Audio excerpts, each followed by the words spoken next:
මගේ යාළුවෝ හැමෝටම. ඉතින් මේගොල්ලන් දකින්න මම මාස්මෙලෝ එකක් හදාගන්න විදිය.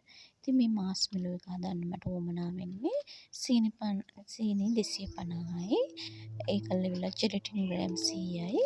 කෝන් පවර් ටිකක් අවශ්‍ය වෙනවා. ඉතින් ওই විදිහට මම බඩු ටික ලෑස්ති කරන වෙලාව ජෙලටින් කපලා භාජනයකට දාලා ඒකට ගොඩක් රස්නේ තද රස්නේ වතුර තමයි අඩු කෝප්පයක් ඕන වෙන්නේ. ඉතින් එහෙම දාලා වෙලා දිය කරලා මම ඒක පැත්තකින් තියනවා. ඊට පස්සේ මම කරන්නේ සීනි සිරප් එක හදාගන්න විදිය. ඉතින් බලන්නකෝ මම මේ සීනි සිරප් එක හදාගන්න විදිය. ඔය විදිහට මම සීනි 250 අරගෙන වෙලා භාජනයකට දාලා වෙලා ඒකට දාන්නේ ඇල් වතුර. ඇල් වතුර දාලා සීනි පද වෙනකම් මම හදා ගන්නවා.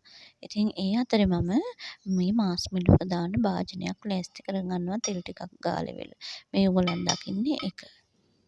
සීනි සිරප් එකේ පදම හොයාගන්න පුළුවන්. අපිට මේක අතට චුට්ටක් අරගත්තාම අතට අරගෙන මෙහෙම පොඩ්ඩක් අතේ ගාගෙන ඉවරලා මෙහෙම නූල වගේ ඇදෙනවා නම් ඔන්න පදම හරි. නැත්තම් අපිට මේක හොයන්න පුළුවන් තව ක්‍රමයකට.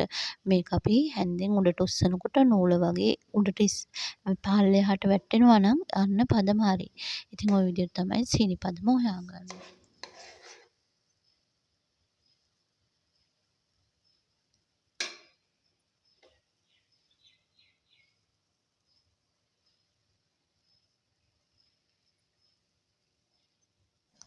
සීනි සිරප් එකේ පදම හරි වෙනකොට කරන්නේ ජෙලටින් ටික එකට එකතු කරන එක.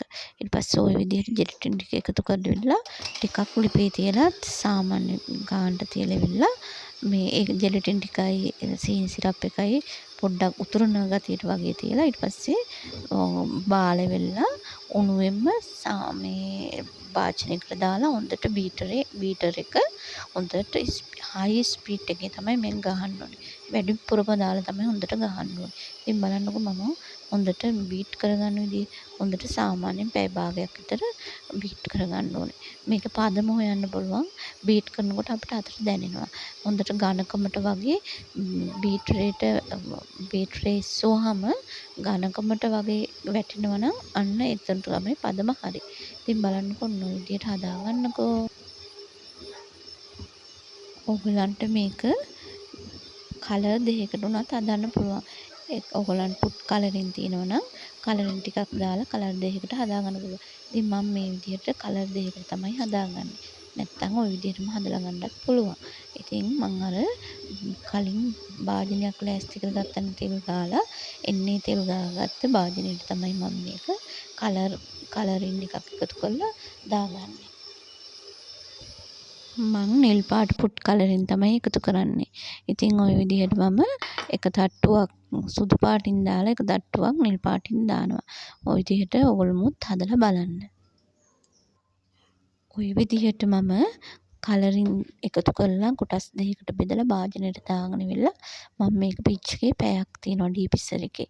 ඉතින් ওই විදිහට පැයක් තිබ්බාම හොඳට ඝන වෙලා හැදෙනවා.